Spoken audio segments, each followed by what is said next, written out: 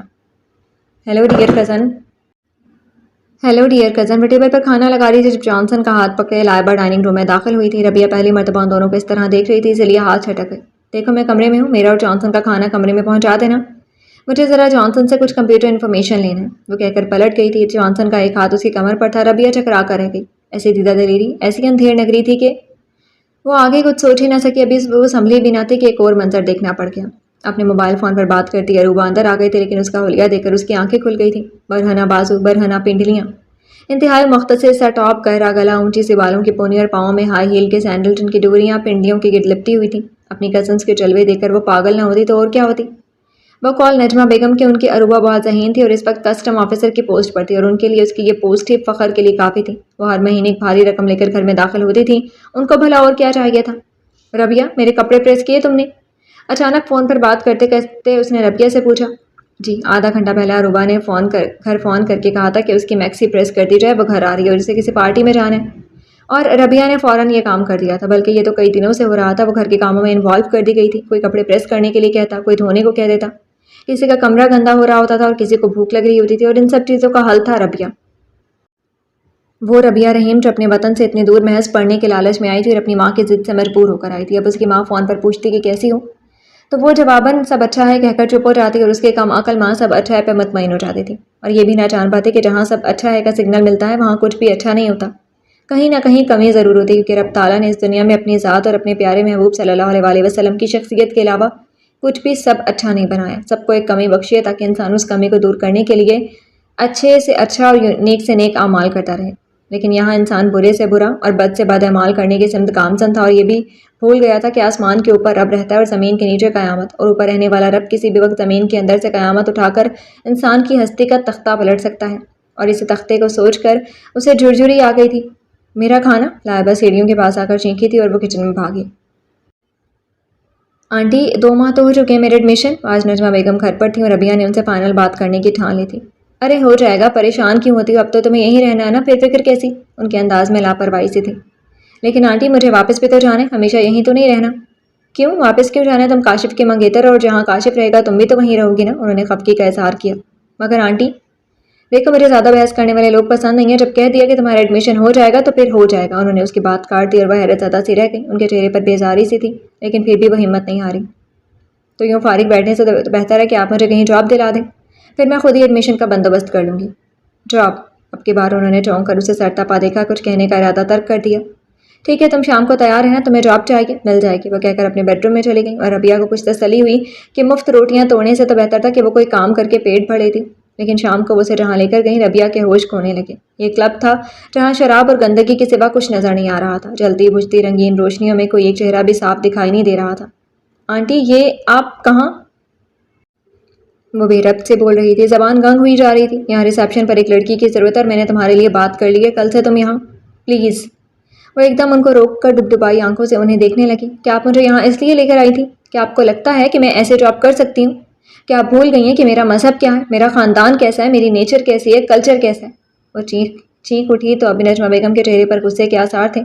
تو یہاں جاب کرنے سے تمہارے مذہب، تمہارے خاندان، تمہاری نیچر اور کلچر کو کیا ہوگا؟ کون سی قیامت ٹوٹے گی تم پر؟ مصیبت بن گئی ہو میرے لیے، کسی ٹھکانے نہیں لگ رہی۔ ان کی بات پر ربیہ کو دھچکا لگا تھا۔ اگر میں مصیبت ہوں تو آپ مجھے واپس کیوں نہیں بھجوا دیتی؟ تو آپ مجھے واپس بھجوا دیں۔ لہجہ روحانسا ہو رہا تھا۔ کیوں بھجوا دوں؟ آپ کو مجھے واپس بھیجنا ہوگا، میں کل ہی امی سے بات کرتی ہوں۔ شٹ اپ، کوئی بکواس کرنے کی ضرورت نہیں ہے ورنہ پچھتاؤ گے، انہوں نے دھمکی دی، مگر وہ سنی انسنی کر کے کلب کے احاطے سے نکل آئی۔ آج برف باری ہو رہی تھی، لیکن اس نے کوٹ پہنا ہوا تھا، اس لیے کچھ بچت ہو گئی تھی۔ 2 ماہ میں وہ یہاں کے راستوں سے اتنی تو واقف ہو ہی گئی تھی کہ آسانی سے گھر جا سکتی تھی، مگر آج اس کی آنسو بہہ رہی تھی، اسے اپنی بہنیں اور باپ کی یاد آ رہی تھی۔ اسے اپنا وطن یاد آ رہا تھا، اسے اپنا شہر یاد آ رہا تھا۔ گھر آ کر بھی وہ بری طرح روتی رہی۔ اس وقت گھر پر کوئی نہیں تھا۔ اس نے دل کھول کر آنسو بہائے اور اپنا بوجھ ہلکا کیا، پھر وضو کر کے دیر تک نماز میں مشغول رہی۔ وہ دل میں پکا ارادہ کر چکی تھی کہ اسے اب یہاں نہیں رہنا۔ وہ ریلیکس ہو کر نیچے آئی تھی تو ڈرائنگ روم میں عروبہ اپنے بوائے فرینڈ کے ساتھ بے حد بزی نظر آئی اور ربیہ کا دماغ معاف ہو گیا تھا۔ اس کے ماتھے پر پسینہ نمودار ہو چکا تھا۔ وہ کچن میں جانے کا ارادہ ترک کر کے واپس بیڈ روم میں آ گئی۔ اگلے روز وہ دن بھر پاکستان کال کرتی رہی مگر کسی نے فون ریسیو نہیں کیا تھا۔ مسلسل 3 گھنٹے ٹرائی کرنے کے بعد اس نے ریسیور کریڈل پر ڈال دی اور اتنے میں باہر ڈور بیل بج اٹھی۔ مجبوراً اٹھ کر دروازہ کھولنا پڑا تھا۔ اسے نجمہ بیگم یا پھر لائبہ اور جانسن کی آمد کی توقع تھی، لیکن یہاں تو کوئی اور ہی نظر آ رہا تھا۔ آپ کون؟ وہ پوچھ رہی تھی کہ یکدم ذہن میں دھماکہ ہوا کہ نجمہ بیگم کا بیٹا بابی تھا جو کاشف اور عروبہ سے چھوٹا تھا، لیکن ربیہ اسے روبرو پہلی مرتبہ دیکھ رہی تھی۔ البتہ تصویروں میں اکثر دیکھا ہوا تھا۔ وہ یقیناً نشے میں تھا، اسی لیے اسے نظر انداز کرتا اندر آ گیا، مگر آدھے گھنٹے بعد شاور لے کر وہ کچن میں آیا تو ربیہ کو دیکھ کر ٹھٹکا تھا اور ربیہ اس کے دیکھنے کے انداز پر ٹھٹک گئی تھی۔ اے کون ہو تم؟ انگلش میں پوچھا گیا۔ ربیہ، وہ آہستگی سے بولی۔ ہوں ربیہ، یور کزن ربیہ رحیم، لیکن وہ پھر بھی اسے الجھی نظروں سے دیکھ رہا تھا۔ اسے اپنی ماں بہنوں کی خبر نہیں تھی، کزن کی کیا خاک ہوتی۔ میں کاشف کی منگیتر ہوں، پاکستان سے آئی ہوں۔ اس نے اس کی نظروں سے بچنے کے لیے تعارف کی نوعیت بدل ڈالی۔ اوہ بھاب، وہ ہونٹ سکیڑتا ہوا اب اور زیادہ استحقاق سے دیکھنے لگا۔ ان ٹچ لگتی ہو، وہ اس کے چہرے پر پھیلی خفگی دیکھ کر خباثت سے بولا۔ شٹ اپ، وہ تڑک کر بولی تو بوبی قہقہہ لگا کر ہنس پڑا۔ دیسی نشہ بڑی جلدی بھڑک جاتا ہے، سنا تو تھا لیکن دیکھ پہلی مرتبہ رہا ہوں۔ وہ اس کے قریب جھکا، ربیہ اچھل کر دور ہٹی تھی اور پھر کب بوبی کی نظر بدلی اور کب ربیہ جذباتی ہو گئی کچھ پتہ نہ چلا۔ عقل تو تب ٹھکانے آئی جب اس نے اپنا بچاؤ کرنے کے لیے بڑا سا لوہے کا ڈنڈا اٹھا کر بوبی کے سر پر دے مارا تھا۔ دراصل وہ شراب پی کر اس کے پیچھے ڈرائنگ روم میں چلا آیا تھا اور خطرناک گھناؤنے عزائم لے کر اس پر جھپٹا، مگر وہ بچنے کے لیے، لیکن اس وقت وہ اکیلی تھی اور بچاؤ کا کوئی اور راستہ بھی نہیں تھا، اسی لیے اسے کسی ہتھیار کا سہارا لینا پڑا تھا۔ مگر وہ سر کی چوٹ کھا کر اور زیادہ مشتعل ہوا تھا۔ جیسے دوبارہ آگے بڑھا، ربیہ نے پوری قوت سے دوسرا وار کر دیا تھا اور پھر خون کا فوارہ پھوٹ نکلا۔ بوبی دو زنوں قالین پر گرا اور ربیہ کی آنکھیں پھٹ گئی تھی۔ وہ نشے کی وجہ سے اپنا بچاؤ نہیں کر سکا تھا، لیکن گھر میں داخل ہوتی لائبہ بوبی کو دیکھ کر چینخ اٹھی تھی۔ اس نے پورا گھر سر پر اٹھا لیا تھا اور جیسے ہی اس نے پولیس کو فون کیا، ربیہ ہوش میں آ گئی اور اسے وہاں سے بھاگنے میں ہی لمحہ لگا تھا۔ ایک دن میڈونا کو اپنی بیوی بنا کر چھوڑوں گا۔ آئی لو میڈونا، آئی لو۔ کوئی دیوانہ اپنے دوستوں کو اپنی دیوانگی دکھا رہا تھا۔ وہ سینما ہال سے نکل کر آ رہے تھے، مجھے تو نکل کے بغیر کوئی بھاتا ہی نہیں۔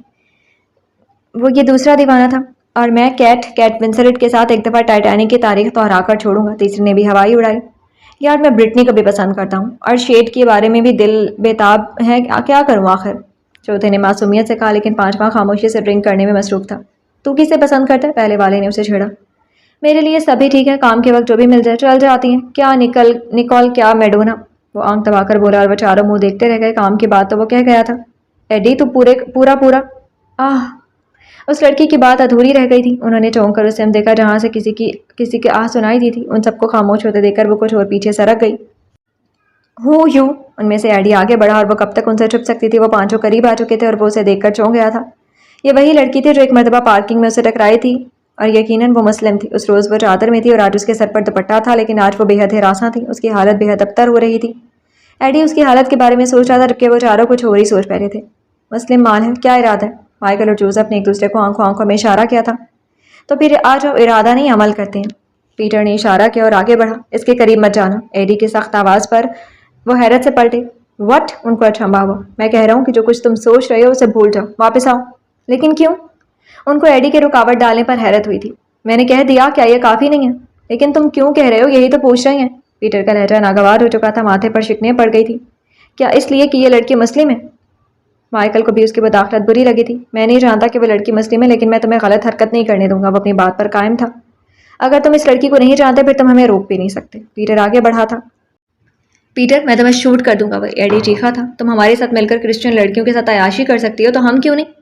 آج تمہیں ہمارے ساتھ مل کر اس لڑکی کے ساتھ وہی کچھ کرنا ہوگا جو کچھ تم کرسچن لڑکیوں کے ساتھ کرتی ہو۔ پیٹر نے پلٹ کر اسے وارننگ دی اور ایڈی نے غصے سے بپھرتے ہوئے ہاتھ میں پکڑی شراب کی بوتل پیٹر کے سر پر دے ماری جو چھناکے سے ٹوٹ کر بکھری تھی، اور پھر وہ چاروں اس پر چھپٹ پڑی۔ ان سے کچھ فاصلے پر کھڑی ربیہ خوف سے تھر تھر کانپ رہی تھی۔ وہ تو پہلے ایک جرم کی مرتکب ہو چکی تھی، اب دوسرا گلے پڑ گیا تھا۔ اسے اپنا آپ ان بے رحم فضاؤں میں بکھرتا ہوا محسوس ہونے لگا اور جیل کی سلاخیں تصور کے پردے پر ناچنے لگی تھی۔ نجمہ بیگم اب اس کے خون کی پیاسی لگ رہی تھی جو اس کو ڈھونڈ کر یقیناً اسے چیٹ پھاڑ ڈالتی اور اب یہاں دنگا فساد۔ ایڈی کو مائیکل اور جوزف کے حوالے کر کے پیٹر اور ڈینی ربیہ کی سمت لپکے تھے۔ اس نے بھاگنے کی کوشش کی مگر اس کا دوپٹہ پیٹر کی سمت گرفت میں اٹک گیا تھا۔ تب وہ شخص جو اس کی خاطر اپنے ہی دوستوں سے لڑ رہا تھا جارحانہ انداز سے پیٹر کو پیچھے گھسیٹتا لے گیا، اس کا سر گاڑی کے بونٹ پر دے مارا۔ پیٹر کے حواس گم ہو گئے۔ بھاگو! اس نے ہاتھ بڑھا کر ربیہ کا ہاتھ تھاما اور اندھا دھند بھاگتے ہوئے سینما کے احاطے سے نکل آیا تھا کیونکہ مائیکل نے پولیس کو انفارم کر دیا تھا اور جوزف اور ڈینی ان کے پیچھے بھاگے تھے مگر وہ ربیہ کو اپنی گاڑی میں دھکیل کر گاڑی سٹارٹ کر چکا تھا۔ ان کے پیچھے بہت سے سائرن سنائی دینے لگے تھے، وہ گاڑی میں ہی لڑک گئی تھی۔ اسے ہوش آیا تو پہلی نظر اسی شخص پر پڑی تھی۔ وہ سامنے والے صوفے پر نیم تراس لیٹا تھا۔ وہ یکدم تڑپ کر اٹھی تھی اور اس کی تڑپ وہ بھی آنکھیں کھول کر سیدھا ہو گیا تھا۔ کیا نام ہے تمہارا؟ وہ اپنے مخصوص انگلش لب و لہجے میں پوچھ رہا تھا۔ ربیہ رحیم، اس نے کچھ پریشان اور کھوئے ہوئے لہجے میں بتایا۔ جو کچھ وہ دیکھ آئی تھی اب اور کچھ برداشت کرنے کا حوصلہ نہیں تھا کیونکہ سامنے ایک بالکل اجنبی اور غیر مسلم آدمی بیٹھا تھا اور وہ بھی ایک کمرے میں۔ تو تم مسلم ہو؟ وہ اپنے شک کو یقین کا پیراہن پہنتے دے کر گہری سانس کھینچ کر رہ گیا تھا۔ جی ہاں میں مسلم ہوں، اس نے اس دفعہ اعتماد سے جواب دیا کیونکہ بات مذہب کی پوچھی گئی تھی۔ کہاں سے آئی ہو؟ پاکستان سے۔ اوہ شٹ!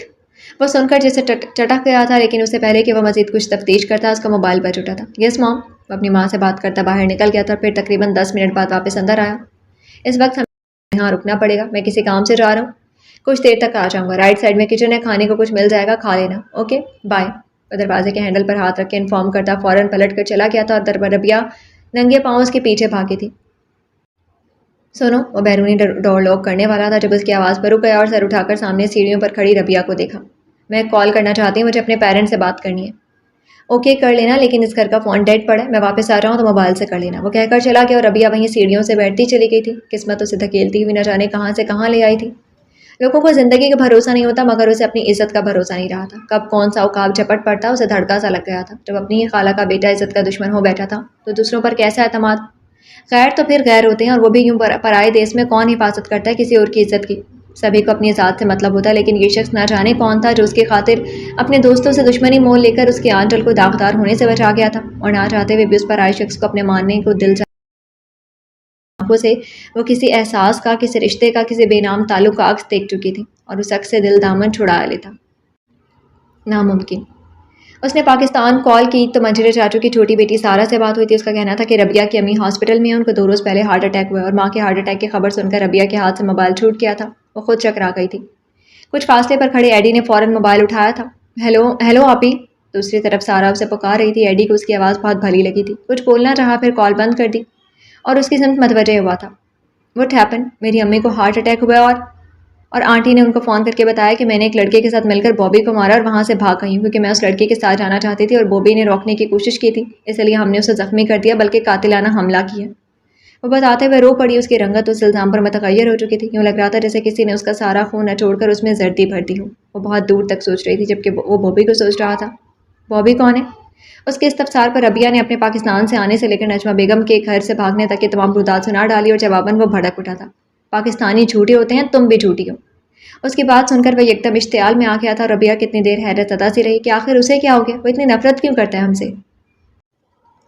میں پاکستان جانا چاہتی ہوں، پلیز تم مجھے یہاں سے نکلنے میں مدد کرو، میں تمہارا احسان کبھی نہیں بھولوں گی۔ وہ کھانا کھاتے ایڈی کے سامنے آ بیٹھی تھی۔ وہ اس کی آخری بات پر ٹھہر سا گیا۔ حالانکہ تم لوگ سب سے پہلے یہی چیز بھولتے۔ اس کی بات بڑی نوکدار تھی، ربیہ کے دل میں چبھی تھی۔ ہرگز نہیں، یہ چیز ہم لوگ مر کر بھی نہیں بھولتے۔ ہاں کچھ مجبوریوں اور وجوہات کی بنا پر نظر انداز ہو سکتی ہیں لیکن بھول نہیں سکتی میں۔ ہمارا ضمیر ہمیں کچوکے لگاتا رہتا ہے کہ ہم پر کسی کا احسان ہے اور ہمیں اس کا بدلہ چکانا ہے۔ پھر تم میرے احسان کا بدلہ کیسے چکاؤ گے؟ کیونکہ جیسے تم یہاں سے نکلی تو پاکستان چلی جاؤ گی۔ تم ایک بار پاکستان آ جانا، میں تمہارے ہر احسان کا بدلہ چکا دوں گی سوائے ایک احسان کے۔ وہ بڑی عقیدت سے بولی۔ ایڈی نے نیپکن سے ہاتھ پونچھتے ہوئے سوالیہ نظروں سے دیکھا۔ جو تم نے اتنے لوفروں سے میری عزت بچا کر اور مجھے تحفظ دے کر کی، کیونکہ یہ عزت چیز ہی ایسی ہے، اس کا کوئی بدل نہیں، کوئی مول نہیں، اور جو اس کی حفاظت کرے اس کو میری نظروں سے بچائے، اس کا احسان زندگی بھر نہیں اتارا جا سکتا۔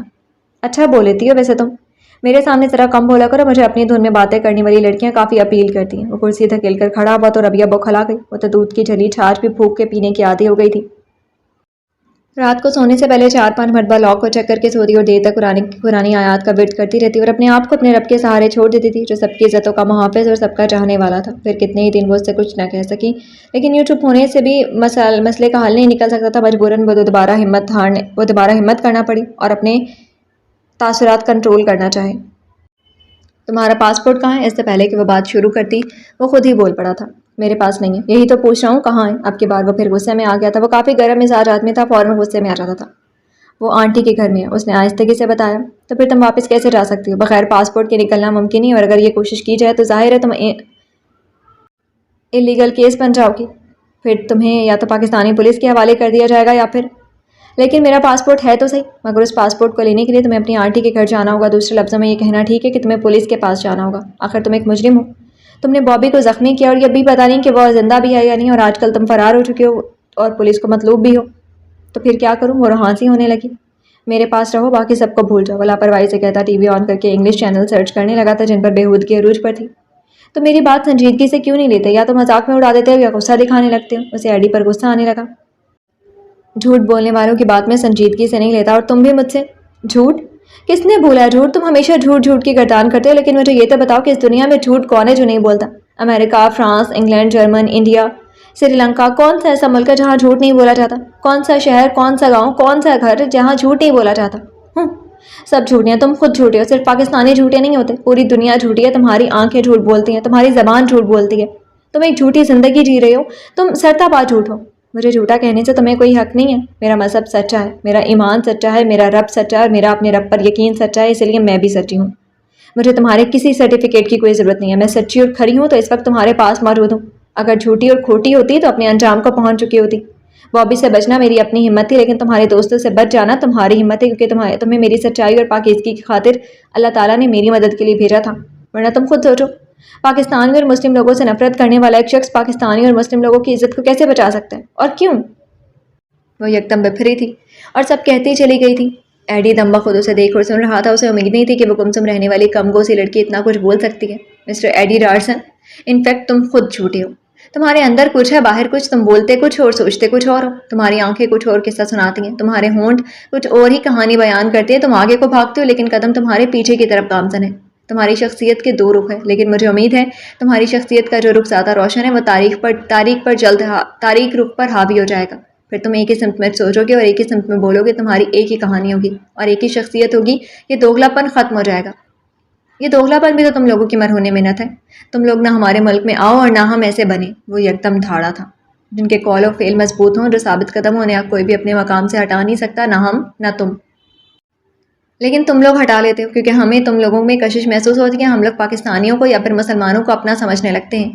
مگر تم لوگ اپنا بن کر دھوکہ دینے میں ماہر ہوتے ہو, کیونکہ جس وقت تم لوگ اپنے ملک سے نکلتے ہو تو دھوکہ دینے کا ارادہ تمہارے ساتھ ہوتا ہے. تم اپنے گھر والوں سے کہہ کر آتے ہو کہ ڈالرز اور پاؤنڈز کما کر ان کو بھیجو گے, اور ان ڈالرز اور پاؤنڈز کمانے کے لالچ میں تم لوگ یہاں کے لوگوں کو ہی نہیں, ان کے دلوں کو بھی فریب دے جاتے ہو, کیونکہ تم لوگوں کا ٹارگٹ صرف کرنسی ہوتی ہے, صرف کرنسی. اور اس کرنسی کو پانے کے لیے محبتوں کے ڈرامے رچاتے ہو, تعلیم کا بہانہ کرتے ہو, غربت کا رونا روتے ہو, اور یہاں سے جھوٹی شادیاں کرتے ہو, کیونکہ تمہیں ان شادیوں سے کوئی غرض نہیں ہوتی, بلکہ ان شادیوں کی وجہ سے ملنے والی برٹش نیشنلٹی سے غرض ہوتی ہے, تاکہ تم لوگ اس ملک میں آزادانہ گھوم پھر سکو اور دولت کما سکو. تم لوگوں کی آنکھوں کے سامنے صرف روپیہ ناچتا ہے. یہاں کی عورت تم لوگوں کے لیے ٹیشو پیپر ہوتی ہے, جس کو کام کے وقت استعمال کر کے پھینک دینا تم لوگوں کی عادت بن چکی ہے. اب وہ عورت پریگننٹ ہو جائے یا مر جائے, تم لوگوں کو کوئی غرض نہیں. اس عورت کے بطن سے بیٹا ہو یا بیٹی تمہاری بلا سے چاہے بھاڑ میں جائے, تم لوگوں کی جو غرض تھی وہ تو پوری ہو گئی. اب عمر بھر کی ذمہ داریوں کے توک ڈالنے سے بھرا کیا فائدہ, کیونکہ فائدہ تم لوگوں کو ان بیویوں سے ہوتا ہے جو پاکستان میں چار دیواری میں بیٹھی ان کے بچے پیدا کر رہی ہوتی ہیں, ان کی نسل کو بڑھا رہی ہوتی ہیں, ان کی جائیداد کے وارث جنم دیتی ہیں, اس جائیداد کے وارث جو یہاں کی عورتوں کے بلبوتے پر بنائی گئی ہوتی ہیں. ربیہ رحیم, پاکستانی مرد جب غربت سے تنگ ہو کر ہمارے ممالک کا رخ کرتا ہے تو سب سے پہلے جانتی ہو کیا کہتا ہے؟ کہتا ہے کہ یہاں سے جاؤں گا اور کسی گوری میم سے شادی کر لوں گا. ان کا بھلا کیا چاہتا ہے؟ جب چاہے چھوڑ دو, میں بھی چھوڑ دوں گا. آخر پیار تو مجھے اپنی رانو, شنو, ٹھمو یا پھر نسرین پروین سے ہی لوٹ کر تو اسی کے پاس آؤں گا نا. اب یہاں کی عورت ان کے لیے کیا کیا سوچتی ہے, کیا کیا جذبات رکھتی ہے, انہیں کس کس مصیبت سے نکالتی ہے, وہ سب بھول جاتے ہیں. انہیں بس اپنے باپ دادا کی نسل کو کما کر کھلانے کی فکر ہوتی ہے. اور جب اچھی طرح اس فکر سے آزاد ہو جاتے ہیں تو پھر یہاں کی عورت گوری میم کو بھی آزاد کر دیتے ہیں, چاہے وہ اس آزادی پر خوش نہ ہو, چاہے وہ ان کے ساتھ رہنا چاہتی ہو, چاہے وہ روکتی رہ جائے. ان کو نہیں رکنا اور وہ نہیں رکتے. وہ واپس چلے جاتے ہیں, کبھی طلاق دے کر, کبھی بچہ دے کر, اور کبھی کچھ بھی نہ دے کر, کیونکہ جانے سے پہلے کچھ نہ کچھ دینا تو ان پر فرض ہوتا ہے نا, چاہے وہ دغا اور فریب ہی کیوں نہ ہو. اور ایسے میں ایڈی ڈارسن تم لوگوں سے نفرت ہی کر سکتا ہے, محبت تو نہیں. خود کو بھی تو آخر کو میں بھی تو ایک فریب, ایک جھوٹ, ایک دھوکے باز, دھوکے کی پیداوار ہوں. وہ اپنے دل میں چلتے بھام پر ربیہ کی سماعتوں میں انڈیل چکا تھا اور وہ پھٹی پھٹی آنکھوں سے اسے دیکھ رہی تھی. اس کا چہرہ سرخ ہو چکا تھا, گولڈن براؤن آنکھیں جل رہی تھیں. وہ شدت غضب سے پاگل ہونے کو تھا. جب کچھ نہ بس چلا تو قریب پڑا گلدان اٹھا کر دیوار میں نصب ٹی وی اسکرین پر دے مارا, جو سیکنڈوں میں اس کی وحشت کا نشانہ بن کر کیڑچیوں میں بدل گیا تھا اور پھر دھڑ دھڑ کرتا وہاں سے چلا گیا. ربیہ پتھرائی ہوئی کھڑی تھی. وہ اس شخص کی باتوں پر ساکت تھی کہ وہ ان باریکیوں کو کیسے جانتا ہے. وہ تو انگریز ہے, اس کا نام ایڈی ڈارسن ہے, لیکن وہ تو کہہ رہا تھا کہ میں بھی ایک دھوکے کی پیداوار ہوں. تو پھر اکیلی بیٹھی کڑی سے کڑی ملا رہی تھی, مگر ان کڑیوں سے زنجیر مکمل ہونے والی نہیں تھی. اس کا دماغ معاف ہونے لگا تھا. وہ شخص تو اس کے لیے معمہ بن گیا تھا. اس کے الفاظ دماغ میں گردش کر رہے تھے. پچھلے 48 گھنٹوں سے لگاتار بارش ہو رہی تھی, اور بارش بھی ایسی کہ وقفے وقفے سے طوفان بھی اس کے کھیل میں شامل ہو جاتا تھا, اور تب برف باری بھی اپنے اختیار کھو دیتی تھی. ایڈی 2 دن سے غائب تھا, اور 2 دن سے وہ اکیلی گھٹ گھٹ کے جی رہی تھی. کچن میں کھانے کے لیے کچھ بھی نہیں تھا. جوس کے 2 ڈبے اور سلائس کا ایک پیکٹ تھا, جو 2 دن کے بھوک کا سامان بن گئے تھے, اور اب تو وہ بھی نہیں تھے. فون کی سہولت بھی نہیں تھی. اسے بھی نہیں آیا تھا. جو کچھ وہ اس کے منہ سے سن چکی تھی وہ اندازہ لگانے کے لیے کافی تھا, لیکن یوں ایک ویران اور سنسان جگہ پر چپ چاپ مر جانا بھی تو خودکشی کے مترادف تھا. اسے کم از کم اپنے جینے کے لیے تو جدوجہد کرنا چاہیے تھی, لیکن کرتی بھی کیا. یہاں سے بھاگ نکلتی تو آگے پتہ نہیں کس کس کے ہتھے چڑھ جاتی, یا پھر پولیس ہی اسے گھیر لیتی. الٹا لینے کے دینے پڑ جاتے. بوبی کے ساتھ ایڈی کے دوست میں انتقام لینے کے لیے تڑپ رہے تھے. مجرم تو وہی کی تھی, مگر کیس 2 بن گئے تھے, اور ان دونوں سے بچ نکلنا اس اکیلی کے لیے ناممکن تھا. وہ ایڈی کی مدد کے بغیر کچھ نہیں کر سکتی تھی, اور اب اسے ایڈی سے حتمی بات کرنا تھی, جس کے لیے اس کا انتظار کرنا زیادہ ضروری تھا. ایڈی, اللہ کے لیے چلے آؤ, کہاں چلے گئے ہو؟ بڑبڑاتی ہوئی سیڑھیوں پر بیٹھی وہ گھٹنوں کی گرد بازو لپیٹے ہوئے رو رہی تھی. اس کی امیدوں کا واحد مرکز صرف ایڈی تھا. اسے اس کا وجود اللہ کی طرف سے نعمت لگتا تھا. وہ اس کے لیے فرشتہ ثابت ہوا تھا, لیکن فی الحال وہ اس کی آمد کے لیے پریشان تھی. وہ یوں ہی سیڑھیوں پر بیٹھے بیٹھے سو گئی تھی جب بیرونی دروازہ دھاڑ سے کھلا تھا اور وہ اندر داخل ہو گیا تھا. ربیہ نے گڑبڑا کر سامنے دیکھا. یہ سیڑھیاں بیرونی دروازے کے بالکل سامنے تھیں. یہ گھر بھی کافی چھوٹا تھا.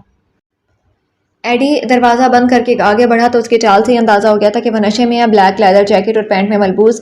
وہ سر تپا بارش میں بھیگا ہوا تھا. غیر متوازن قدم اٹھاتا وہ سیڑھیاں چڑھتا قریب آیا اور اسے دیکھ کر ہنسا تھا. قسم سے بیوی لگتی ہو, اس نے اس طرح سے جھکتے ہوئے کہا, اور ربیہ نے سلگ کر اسے دیکھا. اپنی حد میں رہ کر بات کرو, جو منہ میں آتا ہے بک دیتے ہو. اوہ غصہ, خیر چھوڑو, بیوی بنو گی میری. اس کا دماغ یقیناً چل گیا تھا. ربیہ یکدم کھڑی ہو گئی تھی. میرا خیال ہے تم ٹھیک نہیں ہو, صبح بات ہوگی. وہ پلٹ کر کمرے میں چلی گئی تو دروازہ اتنا بند کر لیا تھا, لیکن ایڈی وہیں بیٹھ گیا تھا جہاں وہ بیٹھی ہوئی تھی. اتنی شدید سردی بھی اس کا کچھ نہیں بگاڑ رہی تھی. وہ بے حس بنا بیٹھا تھا, حالانکہ کپڑے بھیگے ہوئے تھے. بیٹا تم واپس آنے کی کوشش کرو. یہاں تو لوگوں نے پتہ نہیں کیا کیا افسانے بنا لیے. تمہاری خالہ نے سارے خاندان والوں کو جو کہانی سنائی ہے, ہم تو کسی سے نظر ملانے کے قابل نہیں رہے. رحیم صاحب کافی پسے مردہ ہو رہے تھے. ربیہ کا دل ڈوبنے لگتا تھا. ابا جان پلیز آپ لوگوں کی باتوں کو سیریس مت لیں. میں واپس آؤں گی تو آپ کو ہر بات بتاؤں گی. بس مجھے میرا پاسپورٹ مل جائے. مجھے نہیں رہنا یہاں کے لوگ ہمیں پسند نہیں کرتے. اس نے آخری بات کہتے ہوئے کچن میں سامان رکھتے ایڈی کو دیکھا تھا, جب وہ اسے دیکھ کر رخ موڑ گیا تھا. اللہ حافظ. تھوڑی دیر بعد وہ آہستگی سے بولی, اور ایڈی نے سرسری نظر اسے دیکھا تھا. Thank you. موبائل اس کو واپس دیتے ہوئے شکریہ ادا کیا, اور وہ خاموشی سے موبائل لے کر اپنے ٹراؤزر کی جیب میں رکھ چکا تھا, اور وہ آگے بڑھ کر کھانا بنانے لگی. اس نے جان بوجھ کر پاکستانی ڈشز بنائی تھی, اور جب وہ کھانے بیٹھا تو بری طرح چونکا. کھانا بے حد لذیذ تھا, لیکن تعریف میں بخل سے کام لے گیا تھا. اس نے بڑی رغبت سے کھایا. وہ کھانے کے ساتھ کولڈ ڈرنک لینا چاہتا تھا, مگر ربیہ نے پانی کی بوتل کی طرف اشارہ کیا, اور نہ چاہتے ہوئے بھی اسے ماننا پڑا تھا. یہاں تمہارا اور کوئی جاننے والا نہیں ہے, کوئی رشتہ دار وغیرہ جس کے توسط سے تم اپنا پاسپورٹ حاصل کر سکو؟ ایڈی کے پوچھنے پر اس نے نفی میں گردن ہلا دی. آنٹی کی فیملی میں کوئی اتنا اچھا بھی نہیں جو تمہاری مدد کر سکے. اس کی بات پر ربیہ کے ذہن کے پردے پر کاشف کی شبیہ لہرائی تھی. کاشف, وہ تمہارا منگیتر؟ اس کے اتنی جلدی بولنے پر اس نے فوراً ایڈی کو دیکھا, جو پل میں بے تاثر ہو گیا تھا. وہ میرا منگیتر تھا, اب نہیں ہے, لیکن میرا خیال ہے کہ باقی سب سے اچھا ہے. شاید اس کا ایڈریس یا پھر کانٹیکٹ نمبر جانتی ہو؟ ہاں. پولیس فی الحال مانچسٹر میں ہمیں ڈھونڈ رہی ہے, اور ہم اس وقت لیورپول شہر میں موجود ہیں. اس کے علاوہ ہم دونوں حلیہ چینج کر کے جائیں گے, کیونکہ میرے دوست مجھے پہچان نہ سکیں گے. ویسے بھی مجھے کل اپنی موم سے بھی ملنا ہے, وہ بھی لندن میں ہوتی ہیں. وہ سارا پروگرام ترتیب دیتا کچھ ریلیکس ہو گیا تھا, اور وہ نئے سرے سے تفکرات میں گھر گئی تھی. کاشف کے سوالات کے جوابات بھی تو دینا تھے, اور اگر کوئی یہ پوچھ لیتا کہ وہ اکیلی ایک اجنبی مرد کے ساتھ رہ رہی ہے تو. بارش کا سلسلہ ابھی بھی جاری تھا, اس کے باوجود وہ لندن پہنچ چکے تھے. ربیہ کے بتائے ہوئے ایڈریس پر پہنچے تو ایڈی کے قدم سست پڑ گئے تھے. سامنے کاشف کا فلیٹ تھا. تم جاؤ. وہ خود باہر ہی رک گیا تھا. لیکن میں اکیلی. ربیہ کو گھبراہٹ ہوئی. وہ تمہارا کزن ہے, ڈرنے کی کیا بات ہے؟ اس نے تسلی دی. کزن تو بوبی بھی تھا. ربیہ کی بات درست تھی. ڈونٹ وری, میں باہر کھڑا ہوں, تمہیں جو بھی بات کرنی ہے کر لو, ورنہ ہاتھ پاؤں ہلانا تو مجھے آتا ہی ہے. اس نے ربیہ کو پریشانی سے نکالا تو وہ کچھ مطمئن ہو گئی, اور آگے بڑھ کر ڈور بیل پر ہاتھ رکھ دیا. تھوڑی دیر کے بعد دروازہ کھلا, اور وہ اندر آ گئی تھی. لیکن جاتے جاتے ایڈی کی سمت دیکھنا نہیں بھولی تھی. وہ دیوار سے ٹیک لگائے کھڑا تھا. دروازہ کھولنے والی ایک لڑکی تھی. ربیہ اسے, اور وہ ربیہ کو دیکھ کر حیران تھی. کاشف ہے؟ ہاں بیڈ روم میں. اس نے سامنے والے کمرے کی سمت اشارہ کیا تھا. آپ کون ہیں؟ مسز کاشف. اسے یکدم دھچکا سا لگا تھا. آنکھوں میں وہ یقینی تھی. ہیلن کون ہے وہاں؟ کاشف شرٹ پہنتا ہوا باہر آیا لیکن ربیہ کو دیکھ کر ٹھٹک گیا. ربیہ؟ جی مجھے آپ سے کچھ ضروری بات کرنی تھی. وہ اپنے آپ کو سنبھال چکی تھی. آخر یہ دھچکا کچھ کم تو نہیں تھا کہ نجمہ بیگم نے ہی نہیں کاشف نے بھی اسے دھوکہ دیا تھا. شاید یہاں قدم قدم پر تھا ہی دھوکہ. آ بیٹھو. اس نے ہیلن سے نظر بچاتے ہوئے اسے صوفے کی سمت اشارہ کیا. Thank you. وہ کافی تکلف سے بیٹھی تھی. کہاں تھے تم اتنے دنوں سے؟ میں نے تمہیں کہاں کہاں نہیں ڈھونڈا. کیا بات ہوئی تھی تم نے بابی کو؟ بابی نے بہت بےہودہ حرکت کرنی چاہی تھی اور اپنی عزت سے بڑھ کر کسی کو جان پیاری نہیں ہوتی. مجھے اس وقت جو بھی بہتر لگا وہ میں نے کیا. اگر لائبہ پولیس کو کال نہ کرتی تو میں گھر سے ہرگز نہ جاتی، مگر پولیس حراست سے بچنے کے لیے مجھے وہاں سے جانا پڑا. لیکن ربیہ تم مجھے بتا سکتی تھی. تم موم کو بتا. اس موم کو جنہوں نے خود میرے ساتھ کھیل کھیلا، جنہوں نے بھانجی کے رشتے کی آڑ لے کر دھوکہ دیا، جنہوں نے اپنی شادی شدہ بیٹے سے مجھے منسوب کر دیا، جنہوں نے مجھے اٹھا کر کلب میں کھڑا کر دیا کہ میں وہاں جاب کروں، جنہوں نے مجھے یونیورسٹی میں پڑھنے کا خواب دکھایا. بولیں کاشف، کیوں کیا آپ لوگوں نے ایسا؟ کیوں مجھے رسوا کر دیا، مجھے ذلیل کر کے رکھ دیا؟ کیوں میرے ماں باپ کی سادگی کا فائدہ اٹھایا؟ کیا حاصل تھا آپ لوگوں کو؟ وہ بات کرتے کرتے رو پڑی اور کاشف کا سر ندامت سے جھکایا تھا. کاشف پلیز مجھے صرف ایک مرتبہ بتا دے کہ آپ لوگوں نے مجھے یہاں کیوں بلایا؟ کیا مقصد تھا آخر؟ وہ روتی ہوئی چیخ اٹھی تھی. پلیز کول ڈاؤن، میں بتاتا ہوں تمہیں. تم یہ پانی پیو. اس نے تیزی سے پانی کا گلاس ربیہ کی سمت بڑھایا. نہیں مجھے کچھ نہیں چاہیے، بس میری بات کا جواب دیں. اس نے پانی پینے سے انکار کر دیا. دیکھو ربیہ، یہ ایک ایسا ملک ہے جہاں کوئی کسی کا ملازم نہیں ہوتا. میرا مطلب ہے کہ گھروں میں کوئی نہ کوئی صفائی ستھرائی کرنے والا، نہ برتن اور کپڑے دھونے والا، نہ ہی کھانا پکانے والا. سب کو اپنا کام خود کرنا پڑتا ہے، لیکن مصروفیت اتنی ہوتی ہے کہ کام کے وقت بھگدڑ سی مچ جاتی ہے. جبکہ پاکستان میں تو گھر کے کام کرنے کے لیے ہر ایج اور ہر کام کے ملازم مل جاتے ہیں اور آسانی رہتی ہے. لوگ پرسکون رہتے ہیں. اور یہی پرسکونی دیکھ کر موم کو خیال آیا کہ کیوں نہ ان کے گھر میں بھی کوئی کام کرنے والا ہو. اور تب ان کی کسی دوست نے بتایا کہ وہ اپنی بھتیجی کو پاکستان سے بہو بنا کر لائیں ہیں اور وہ گھر کے سارے کام سنبھال لیتی ہے اور وہ خود آزاد ہو گئی ہیں. دراصل یہاں رہنے والے لڑکے لڑکیاں پڑھتے اور کام کرتے ہیں، اس لیے وہ بھی کام سے کترا جاتے ہیں. اکثر ہوٹلنگ ہوتی ہے، کپڑے دھونے کے بجائے پھینک دیے جاتے ہیں، ڈسپوزیبل برتن استعمال ہوتے ہیں، ماہانہ وار گھر کی صفائی ہوتی ہے. یوں بہو اور وہ بھی مشرقی بہو کے آ جانے سے ان کے سارے کام، سارے مسئلے حل ہو جاتے ہیں. انہی دنوں وہ میرے ساتھ پاکستان گئی اور بے دہانی میں ایک روز میں نے تمہارے بارے میں بات کر دی اور تب ان کے دماغ نے ساری کہانی ترتیب دے ڈالی تھی. ویسے بھی انہیں اندازہ ہو چکا تھا کہ تم گھر کے کاموں میں بھی دلچسپی رکھتی ہو، سادہ مزاج اور خاموش طبع ہو. انہوں نے مجھے بتائے بغیر تمہاری امی سے بات کر لی. میں نے انہیں روکا بھی تھا کیونکہ کالج لائف میں ہیلن کو پسند کرنے لگا تھا اور اس پسندیدگی کے جنون میں شادی بھی کر بیٹھا تھا. مگر ہیلن کے ساتھ رہنے کے بعد مجھے پتہ چلا کہ وہ کافی تیز مزاج اور میں ایسا نہیں تھا. اب اسے چھوڑنا بھی اتنا آسان ہے کیونکہ وہ میرے بچے کی ماں بن چکی ہے. لیکن جیسے ہی ہیلن کو پتہ چلا کہ تم میری منگیتر ہو، وہ خود بخود ہی سدھر گئی. اب وہ بالکل ویسی بن چکی ہے جیسا میں چاہتا تھا. اس لیے اب اس کو چھوڑنے کا میرا دل راضی نہیں ہے. میں اسے ہمیشہ اپنے ساتھ رکھنا چاہتا ہوں، اسی لیے میں تم سے شرمندہ. ربیہ نے ہاتھ اٹھا کر اسے کچھ کہنے سے روک دیا تھا. جو کچھ وہ سن چکی تھی اب اور کی گنجائش نہیں تھی. اس کی خالہ جانی اسے نوکرانی کی کمی دور کرنے کے لیے لائی تھی. انہیں نوکرانی کی ضرورت تھی، بھانجی اور بہو کی نہیں. اور ربیہ اتنے دھچکوں سے گزرتے گزرتے اب کافی مضبوط اعصاب کی ہو گئی تھی. اس نے اپنے آنسو پونچھ ڈالے تھے. سب سوال اور شکوے ختم ہو گئے تھے کیونکہ رشتے ختم ہو گئے تھے. رشتوں سے احساس ختم ہو گیا تھا، محبت اور اپنائیت ختم ہو گئی تھی، خلوص کی کمی ہو گئی تھی. اور جب کچھ بھی نہیں رہا تھا تو افسوس کیوں رہتا، وہ بھی ختم ہو گیا. میں واپس جانا چاہتی ہوں. یہ تو بہت اچھی بات ہے، تم اپنی زندگی نئے سرے سے شروع کر سکتی ہو. کاشف کو خوشی ہوئی. لیکن میرا پاسپورٹ میرے پاس نہیں ہے. وہ تو موم کے پاس ہوگا. ہاں لیکن اس کے لیے آپ کو میری مدد کرنا ہوگی. پلیز آپ کسی نہ کسی طرح میرا پاسپورٹ اور میرے ڈاکیومنٹس مجھے لا دیں. ربیہ نے التجا کی اور وہ کچھ سوچتے ہوئے سر ہلانے لگا. ٹھیک ہے، میں تمہیں 2-3 روز تک لا دوں گا، لیکن موم کو پتہ نہ چلے کہ تمہاری مدد میں نے کی ہے. Okay and thank you. وہ فوراً کھڑی ہو گئی. وہ کھڑی ہوئی ہی تھی کہ ہیلن اس کے لیے چائے لے کر آ گئی اور چاہ کر بھی ربیہ انکار نہ کر سکی اور کپ تھام لیا. کاشف، میرے ساتھ جو کچھ ہوا میری قسمت میں تھا. میں اپنے رب کی رضا میں راضی ہوں، لیکن تم سے ایک ریکویسٹ کروں گی کہ پلیز ہیلن کو ہمیشہ اپنے ساتھ رکھنا. اسے چھوڑنے کا کبھی سوچنا بھی مت. صرف تمہاری خاطر وہ کیا سے کیا ہو گئی ہے. ہم لوگ سمجھتے ہیں کہ یہ لوگ بے وفا ہوتے ہیں، حالانکہ یہ لوگ ہم سے زیادہ وفادار اور پرخلوص ہوتے ہیں. بس ان کے وفا کو ٹھیس نہیں لگانی چاہیے، بلکہ اتنی محبت دینا چاہیے کہ وہ ہمارے سوا کسی اور کے ہونے کا سوچے بھی نہیں. کیونکہ وفا سے محبت پیدا ہوتی ہے اور بے وفائی سے نفرت. اور میرا خیال ہے اس دنیا میں محبت کی کمی ہے، اس لیے محبت ہی پیدا کرنی چاہیے. دوسرے لفظوں میں یہ کہوں گی کہ وفا ہی کرنی چاہیے، چاہے ہمارا مقابل کوئی مسلمان ہو، عیسائی ہو یا پھر ہندو. کیونکہ وفا سے ہر کوئی موم ہو جاتا ہے. وہ شعر شاید آپ نے سنا ہو کہ تخاطب ہے تجھ سے خیال اور کا ہے، یہ نکتہ وفا میں بڑا غور کا ہے. اس لیے میں چاہتی ہوں جس سے ہم مخاطب ہوں ہمارے خیالوں میں نہیں، دل و دماغ پر بھی وہی وہ چھایا ہو. اگر ہم داخلی پالیسی سے کام لیں تو ہم نہ اپنے آپ کے ساتھ انصافی کرتے ہیں، نہ دوسرے کے ساتھ اوکے چلتی ہیں. بڑے دلکش سے انداز میں کاشف کو سمجھاتے کپ رکھ کر کھڑی ہو گئی اور جاتے جاتے انگیجمنٹ کی انگوٹھی اپنے ہاتھ سے اتار کر ہیلن کے ہاتھ میں پہنا گئی تھی. باہر نکلتی اس نے ایڈی کو دیکھا لیکن وہ وہاں موجود نہیں تھا جہاں وہ چھوڑ کر گئی تھی. ایڈی